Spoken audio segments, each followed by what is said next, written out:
새 정부 들어서면서 배우 하던 사람이 장관이 됐습니다. 재산 공개를 해보니까 140억이라고 하는 엄청난 재산을 가지고 있었습니다. 장관 중에 제일 부자라고 합니다. 아내도 교수고 엄청난 재산을 가지고 있었습니다.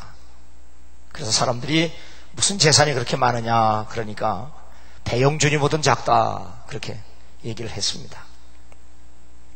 근데 가수 중에 김장훈이라고 하는 사람과 박상민이라고 하는 가수는 그동안 열심히 노래 불러가지고 자기들이 번 돈을 그동안 김장훈이는 한 50억 이상, 그리고 박상민이라고 하는 가수는 40억 이상을 이렇게 사회에다 다시 기부했다고 알리지도 않고 한 것이 요즘 드러납니다.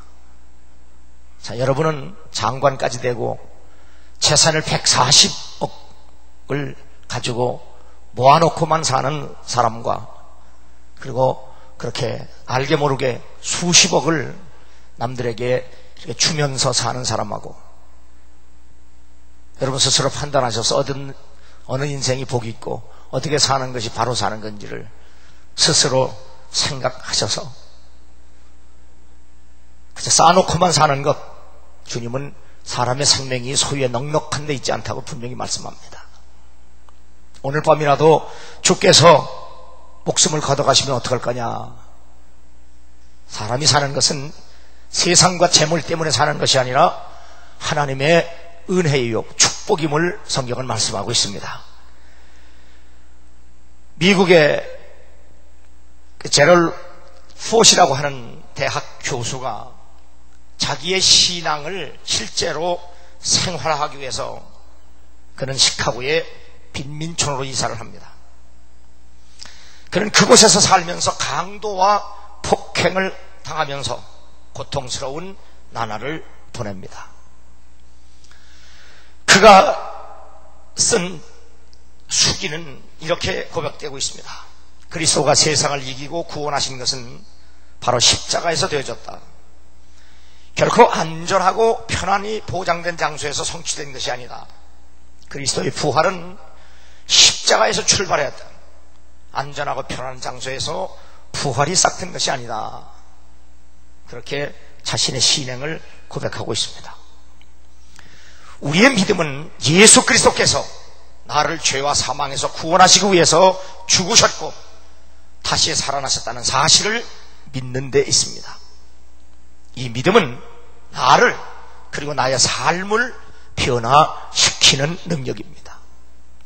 그러므로 여러분이 예수를 구주로 믿는다면 그 믿음의 증거가 뭘로 나타나야 되냐?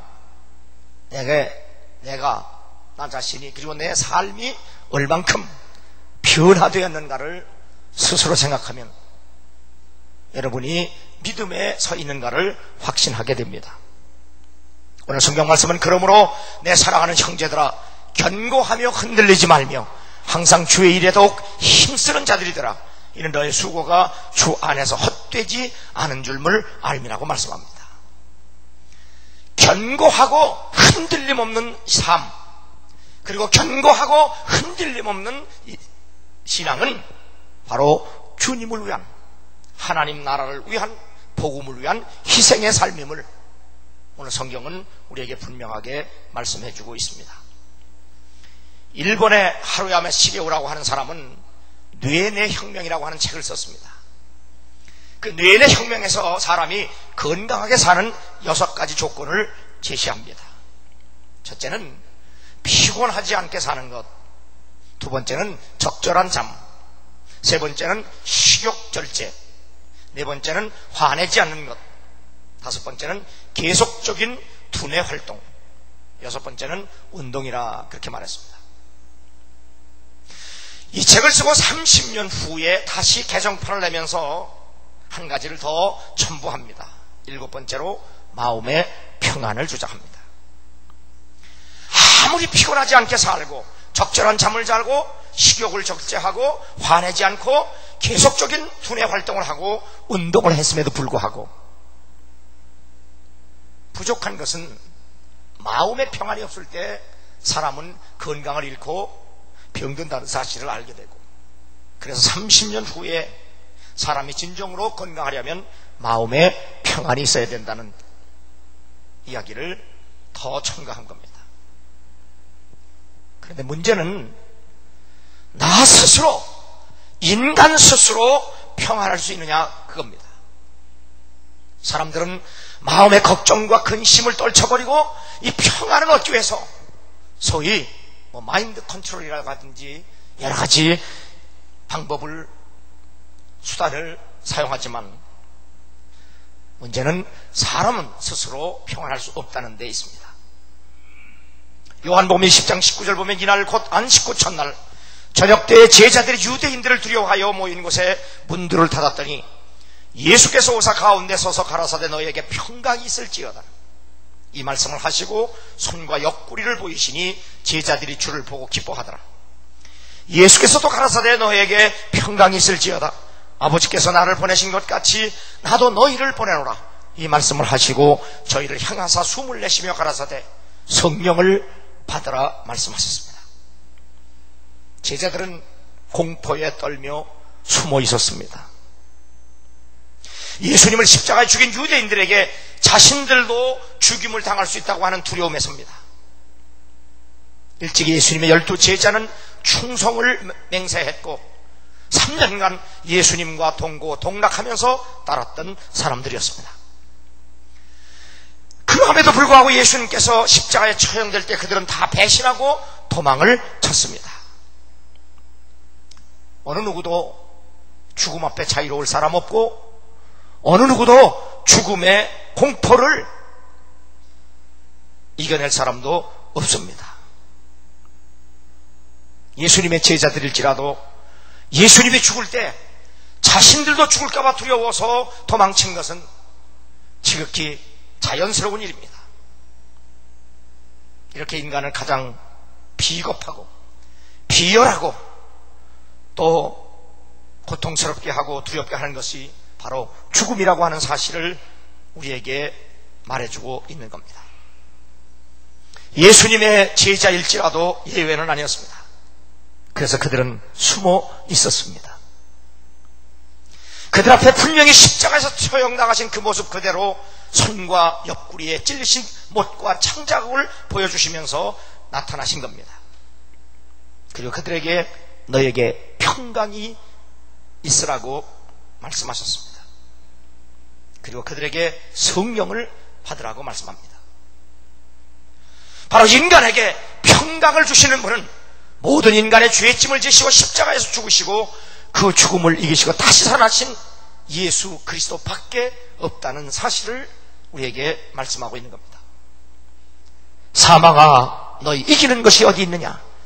사망아 너희 쏘는 것이 어디 있느냐?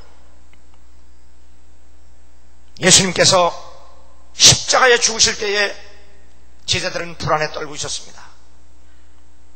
주님은 불안에 떠는 제자들에게 마지막 고별 설교를 하셨습니다.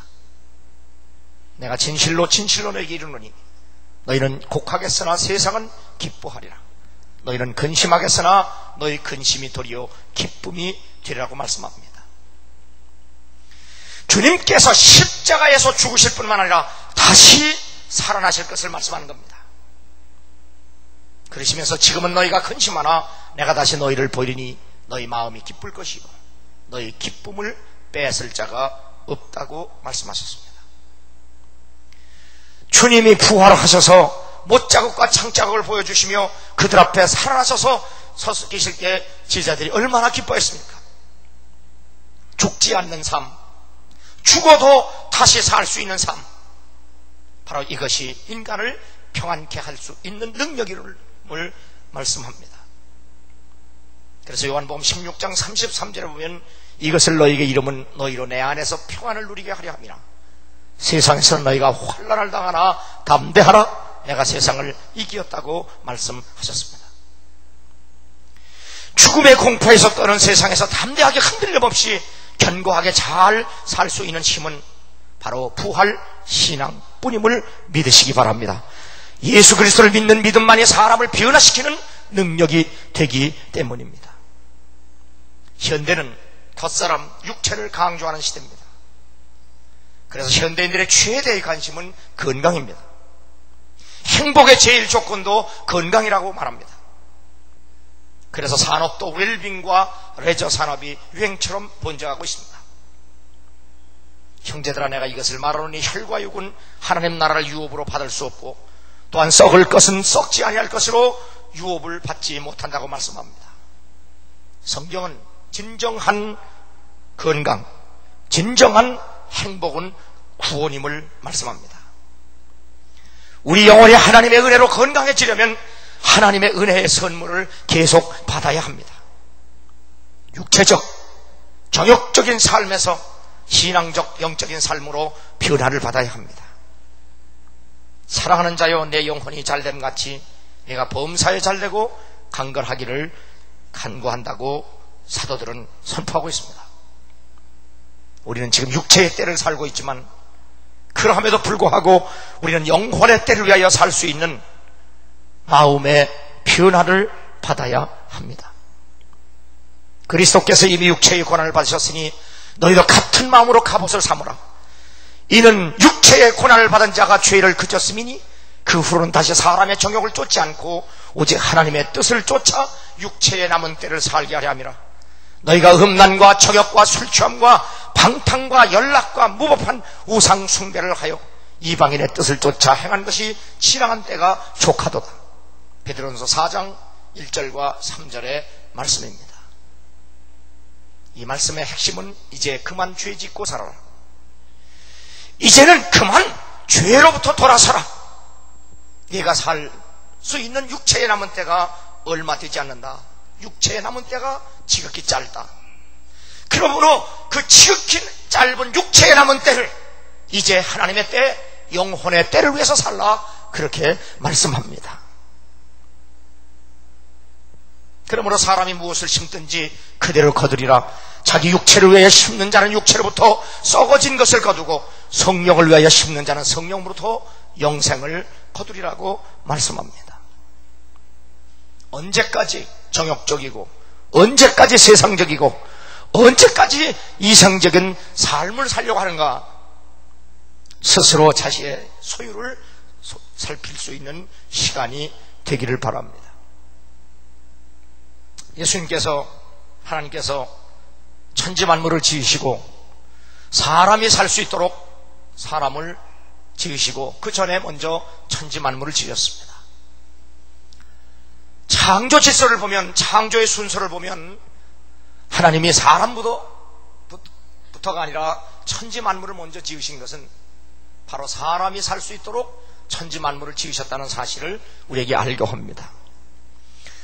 그런데 우리가 살아가는 것은 천지만물 때문이 아니라 바로 하나님에 의해서 살아야 한다.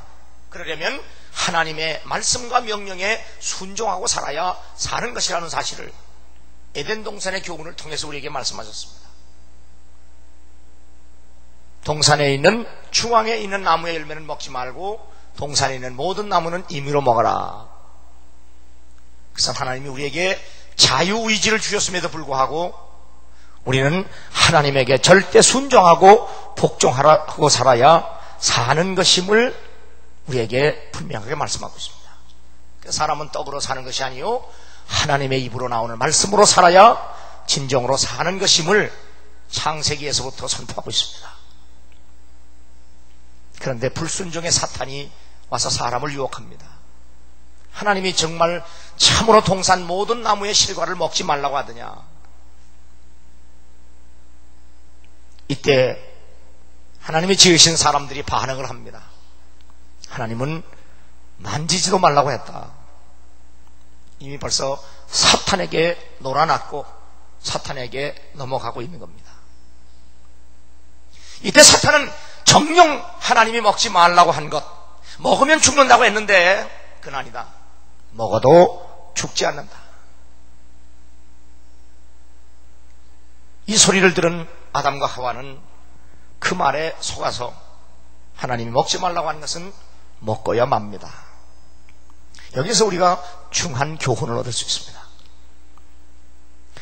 왜 우리가 하나님 말씀에 순종하고 하나님 말씀을 먹고 살아야 하느냐? 바로 살기 위해서입니다. 우리가 하나님이 먹으라고 하는 것, 먹지 말라고 하는 것이 죽을까봐 먹는 것이 아닙니다. 죽기 싫어서 먹는 것이 아니라 하나님의 말씀에 순종하고 하나님 말씀을 먹는 것은 그렇게 살아야 사는 것이기 때문에 먹는 겁니다. 그래서 순종하는 겁니다. 그런데 사탄이 안 죽는다는 겁니다. 그러니까 안 죽는다고 하니까 바로 먹는 겁니다. 이것이 불신앙입니다. 더 이해하기 쉽게 얘기하면, 자, 늘 듣는 얘기고 우리의 삶에 직결된 문제이기 때문에 그렇습니다. 자, 새벽 기도 합시다. 믿음을 가진 사람은 예 하고 순종합니다. 근데 믿음이 없거나 약한 사람들은 아유, 난 새벽 기도 일어나면 큰일 나 죽어. 난 잠 못 자면 죽어. 우리가 새벽 기도를 할 수 있는 것은 내 영이, 내 생명이 살기 위해서 하는 겁니다. 근데 사람들은 나는 8시간을 자야 되는데 새벽에 일어나면 잠 못 자면 난 죽어. 그 죽음의 공포가 내 실존 속에, 존재 속에 있는 겁니다. 난 잠 못 자면 죽어. 자, 11조 내자. 믿음 있는 사람들은 하나님이 주신 거기 때문에 마땅히 하나님께 다시 돌려드리는 겁니다. 근데 아유, 난 11조 못 내. 그거 다 써도 모자라는데 거기다 11조까지 내면 나는 어떻게 살아? 난 못 살아. 죽어. 불순종에는 언제나 죽음의 공포가 깔려 있습니다. 주일을 온전히 성수하자. 믿음 있는 사람은 예, 새벽부터 저녁 늦게까지 주님을 온전히 경배하고 그리고 온전히 섬기고 예배하기 위해서 온전히 순종하고 예, 그렇게 하는 것이 사는 것이기 때문에 그는 기꺼이 순종을 합니다. 그런데 믿음이 없거나 불순종하는 사람들은 어떻게 가서 온전히 성수해? 나는 그때 직장 못 나가면 죽어. 나는 그날 돈 못 벌면 죽어. 나는 그렇게 할 수가 없어. 바로 불순종에는 언제나 그렇게 하면 죽는 줄로 아는 불신앙이 깔려 있습니다. 우리가 주 앞에 순종하고 주의 뜻대로 살지 못하는 불신앙의 그 저변에는 바로 죽음의 공포가 깔려있다는 겁니다. 얼마나 어리석습니까? 그렇게 순종하고 그렇게 결단하고 그렇게 믿어야 사는데 사람들은 그렇게 살고 그렇게 결단하고 그렇게 믿으면 죽을 것 같은 공포 때문에 어리석게도 속는 겁니다. 그래서 성경은 그런 사람들을 미련하다 그렇게 말합니다. 왜 가나안 땅이 젖과 꿀이 흐르고 살기 좋고 먹을 것이 풍부하고 그렇게 좋은 땅인데 왜 그 땅에 비해서 내가 메뚜기 같고 그 땅이 나를 잡아먹는 땅으로 보입니까? 예수님의 제자들조차도 믿음이 없을 때 자기를 구원하러 오시는, 무리로 걸어오시는 예수님을 유령으로 보았다고 그랬습니다.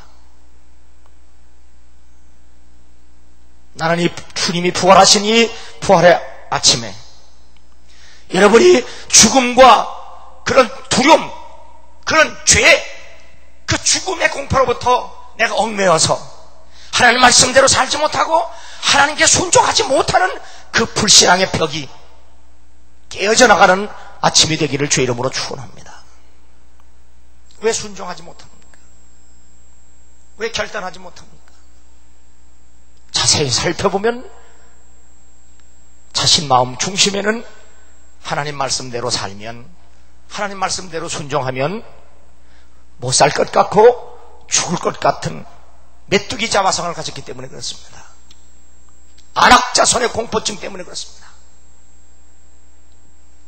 그러나 그렇지 않습니다. 주님은 우리에게 분명히 말씀합니다. 네가 나를 따르려거든 십자가를 지고 부인하고 나를 따르라. 살고자 하는 자는 죽을 것이요 죽고자 하는 자는 살 것이요.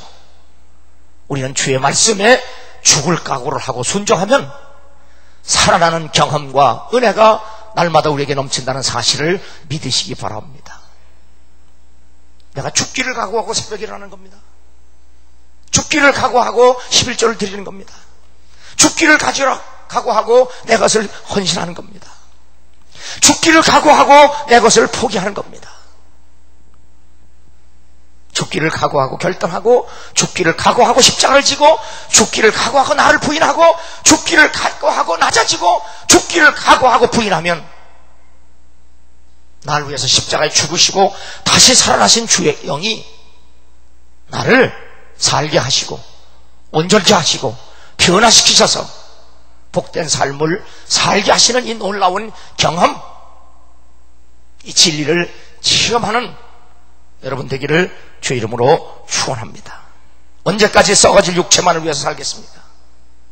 너희가 나를 찾는 까닭은 표적을 본 까닭이 아니요 떡을 먹고 배부른 까닭이라. 썩는 양식을 위하여 일하지 말고 영생하도록 있는 양식을 위하여 하라.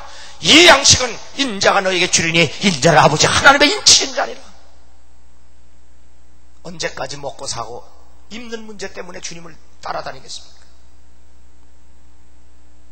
주님을 믿고 따르는 일, 그래서 내 모든 것을 헌신하고 희생하고 버리고 부인해도 그것이 바로 진정으로 사는 길이요 영생의 길임을 믿고 깨끗하게 순종하고 복종하고 결단할 수 있는 여러분 되기를 주 이름으로 축원합니다. 살리는 것은 영이니 육은 무익하니라. 너에게 이런 말이 영이요 생명이라고 말씀합니다. 육체 지향적 삶에서 영혼 지향적 삶으로, 세상 지향적 삶에서 천국 지향적 삶으로 변화를 받는 이 아침 되기를 주 이름으로 축원합니다. 그러려면 부활하신 주님께서 약속하시고 부어주시는 성령을 받아야 합니다. 그 영광의 풍성을 따라 그의 성령으로 말미암아 너희 속사람을 능력으로 강건하게 하옵시라고 말합니다.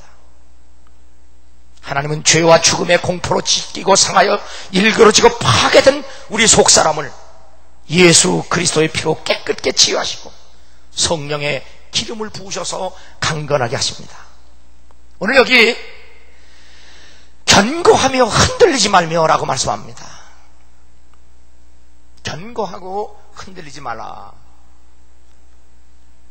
이 말의 의미를 기억하려면 제가 미국에 북에 갔다가 샌프란시스코에서 자동차를 타고 산속으로 1시간 정도 들어갔을 때 거기 국립공원이 있었습니다. 그 국립공원에는 레드우드라고 하는 향나무 종류의 아주 큰 나무들이 군을 이루고 군락을 이루고 그 동산에 살고 있었습니다. 나무가 하도 커서 제가 한번 팔로다가 그 나무를 재봤습니다. 제가 키가 1m 75니까 제 팔이 1m 75입니다. 그러니까 이걸로 18팔이 돌 만큼 나무가 컸습니다. 175cm에다 18을 곱해보세요. 얼마나 큰 나무였어요. 그런데 그 나무의 수명이 2000년이라고 했습니다. 예수님이 이 땅에 오셨을 때 그 나무도 자랐는데 아직까지 살아있습니다. 제가 샌프란시스코에 그 해에 부흥에 갔을 때 5년 동안 비가 한 방울도 오지 않았다고 했습니다. 그런데 그 나무는 5년 동안 비가 안 왔음에도 불구하고 2000년 동안을 여전히 싱싱하게 살아있었습니다. 미국에는 토네이도나 허리케인이라고 하는 엄청난 바람이 불고 있습니다. 토네이도가 불면 컨테이너 박스나 집이 아주 흔적도 없이 사라질 만큼 강력한 회오리 바람입니다. 허리케인이라고 하는 태풍은 얼마나 심한지 상상할 수도 없을 만큼 위력이 큽니다. 그런 바람이 부는 그런 지역에서도 그 엄청나게 큰 나무는 2000년을 버텨내고 있었습니다. 그 원인이 어디 있는가? 그 나무를 지탱하고 있는 뿌리에 있었습니다. 그 나무는 2000년을 살아오는 동안 그 나무의 고든 뿌리는 땅속으로 깊이 내려가면서 땅속에는 큰 바위를 감아들고 있었습니다. 그리고 그 나무의 곁가지 뿌리들은 바로 땅속에 있는 지하수를 먹고 삽니다. 그 등치에 어울릴 만큼 뿌리도 튼튼하고 겉에 비가 오지 않는다고 할지라도 땅속에 지하수는 다 있기 때문에 그 나무는 비바람이 불어도 불지 않아도 그 나무는 끄떡없이 견고하게 흔들리지 않고 2000년을 살아왔던 겁니다. 바로 그 나무를 상상하면서 그것이 바로 견고하고 흔들리지 않는다, 그렇게 말합니다. 전봇대를 길에 세웠습니다. 그 전봇대가 땅속에 깊이 묻혀 있다고 할지라도 우리는 그 전봇대를 향하여 견고하고 흔들리지 않는다고 말하지 않습니다. 흔들리지 않는 건 사실입니다. 그러나 그 전봇대가 견고하다고는 말할 수 없습니다. 왜냐하면 죽어있기 때문에 그렇습니다. 견고하고 흔들리지 않는다는 것은 바로 살아있다는 사실입니다. 바로 우리는 예수 그리스도라고 하는 영원한 반석, The Rock of Ages, 영원한 반석에 우리의 믿음의 뿌리를 내리고 있는 겁니다. 그리고 우리의 믿음의 뿌리는 영원한 생수인 성령에게 뿌리를 내리고 있는 겁니다.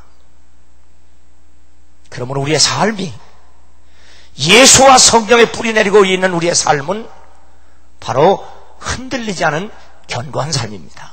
그것이 바로 영생입니다.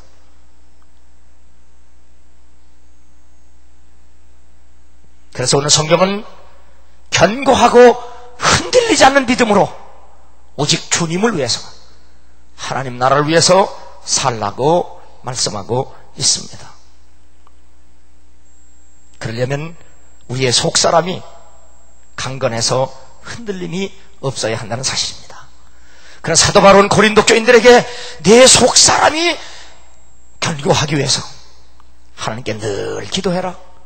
그래야 성령께서 너희들의 마음을 사로잡아서 흔들림 없이 감정과 자신의 의지를 따라 넘어지고 쓰러지고 뒷걸음질 치고 숨어버리고 도망치는 것이 아니라 변함없이 하나님을 섬기며 영생의 삶을 살 수 있다고 말씀하는 겁니다.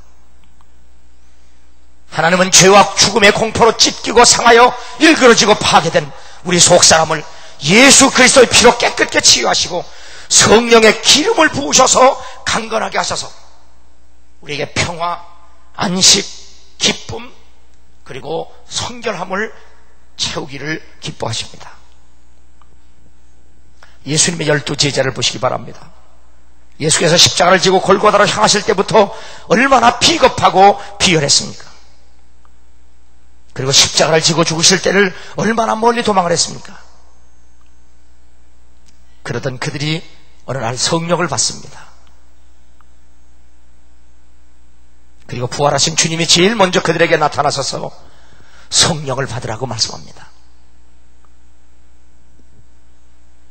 그러후 몇 날이 흐른 후에 예수께서 십자가에 죽으시고 3일 만에 부활하신 후에 다시 승천하신 후 오순절 날이 되었을 때 12제자가 다 성령의 충만함을 받았습니다. 성령의 충만함을 받았다는 말은 성령에게 지배당했다, 성령에게 사로잡혔다, 성령에게 정복당했다, 그런 말로 이해하면 됩니다. 로버트 멍어라고 하는 사람은 My Heart Christ Home이라고 하는 내 마음 그리스도이즘 이라는 책에서 주님이 우리 마음의 왕국, 마음의 집에 손님이 아니라 주인으로 오신다. 주님이 내 마음의 주인으로 오신다면 내가 그분을 향해 제일 먼저 해야 할 일이 무엇일까? 주인님, 마음대로 다니시며 원하는 대로 하십시오. 주님께 열쇠를 드려야 한다. 그렇게 말하고 있습니다. 그런데 여러분이 주님을 주인으로 모셔놓고도 이렇게 말하는 걸 상상해 보시기 바랍니다. 주님이 내 주인입니다. 그런데요, 이 방에는 들어오시면 안 돼요. 이 방에는 곤란한 것들이 있습니다. 이 방에는 들어가셔도 되지만 이 방에는 들어오시면 안 됩니다. 여기는 계셔도 되지만 여기는 계시면 안 됩니다. 그렇다면 진정한 예수님은 여러분의 주인이 될 수가 없습니다. 다만 손님일 뿐입니다. 십자가에서 피 흘려 죽으시고 다시 살아나신 예수 그리스도, 그분이 여러분에게 손님인가? 아니면 주인인가? 그것은 바로 여러분 자신이 더 알고 계십니다. 그래서 에베소 3장 17절 보면 믿음으로 말미암아 그리스도께서 너희 마음에 계시게 하옵시고라고 말씀합니다. 내 삶의 모든 영역에서, 내 사고의 모든 영역에서 주님이 나를 온전히 지배하고 계신가? 바로 그때만이 풍성한 삶, 충만한 삶, 복된 삶, 그리고 승리의 삶을 살 수 있다는 사실입니다. 바로 이것이 성령을 받은 증거입니다. 제네바의 의사인 폴 트루니에가 자신의 신앙을 간증한 리스닝 이어라고 하는 듣는 귀라고 하는 책을 냈습니다. 트루니의 부부는 금실좋기로 소문이 난 부부였습니다. 그들이 그리스 여행 중에 아내 넬리가 심장마비를 일으켰고 의사들이 최선을 다했지만 그는 죽었습니다. 그는 죽을 때 이렇게 말합니다. 오늘 천국에 도착하면 먼저 가 계신 당신 부모님을 만나 정말 즐거울 거예요 하며 남편 곁을 떠나서 하나님 곁으로 갔습니다. 트루리에는 모태신앙으로 70년 동안 기독교인이었으나 아내의 최후의 말을 듣고 비로소 믿음의 눈을 활짝 뜨게 되었다고 간증을 합니다. 그는 아내처럼 부활을 믿고 영생을 믿을 때 지금까지 따라다니는 모든 근심과 걱정으로부터 해방되는 놀라운 자유를 체험했다고 고백했습니다. 그리고 그는 나는 넬리와 육체로만 결혼하고 부부가 되었던 것이 아니라 그녀의 소망과 믿음 속에 한 몸이 되었다라고 말합니다. 여러분 중에는 불신앙으로 한 몸이 된 부부들도 참 많습니다. 그러나 오늘 이 부활의 아침에 믿음으로 한 몸이 되는 부부가 되기를 주의 이름으로 축원합니다. 예수께서 이 땅에서 사역하실 때 한 번도 장례식 설교를 하신 적이 없습니다. 주님이 가시는 곳마다 죽은 자가 살아나는 역사가 있었기 때문입니다. 나는 부활이요 생명이니, 예수 그리스도를 믿는다는 것은 생명을 믿는 것이고 다시 살고 다시 일어남을 믿는 겁니다. 예수 부활의 생명이 바로 여러분의 실제 삶에서 나타나고 증거되고 변화되기를 주의 이름으로 축원합니다. 내가 돈을 셀 때 주님은 내 등에 졌던 십자가를 세십니다. 내가 모아놓은 재물을 계산할 때 주님은 내가 희생한 것을 셈하시고 계십니다. 내가 세상에 좋은 것을 생각할 때 주님은 내가 주님을 위해 받은 고난과 상처를 세고 계십니다. 내가 세상의 성공을 기뻐할 때 주님은 내가 얼만큼 주님께 순종했나를 기억하십니다.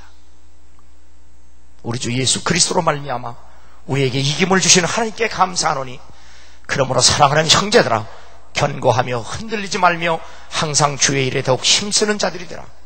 이는 너의 희생이 주 안에서 헛되지 않은 줄을 알미니라. 예수 그리스도의 부활을 믿는 믿음 안에서의 그 어떠한 희생도 결코 헛되지 않다는 것은 가치 있고 보람 있고 바로 그것이 바로 사는 것임을 말씀합니다. 보라 내가 너에게 비밀을 말하노니 우리가 다 잠잘 것이 아니요 마지막 나팔에 순식간에 호련히 다 변화한다고 말씀합니다. 그렇습니다. 그러나 지금 내가 여기에서 예수 그리스도를 믿는 믿음 안에서 변화되지 않는 사람에게는 영생도 미래의 부활도 없다는 사실을 명심하시기 바랍니다. 지금 사망 권세를 이기시고 다시 살아나신 예수 그리스도를 믿고 예수 그리스도를 위해 사는 삶으로 지금 변화되어야 미래의 부활도 나의 부활이 된다는 사실을 믿으시기 바랍니다. 예수 그리스도, 그분은 나를 위해서 십자가에 죽고 나를 위해서 다시 사셨다는 이 놀라운 복음, 이 복음을 믿고 변화되어 승리의 삶을 사는 여러분 되기를 주의 이름으로 축원합니다.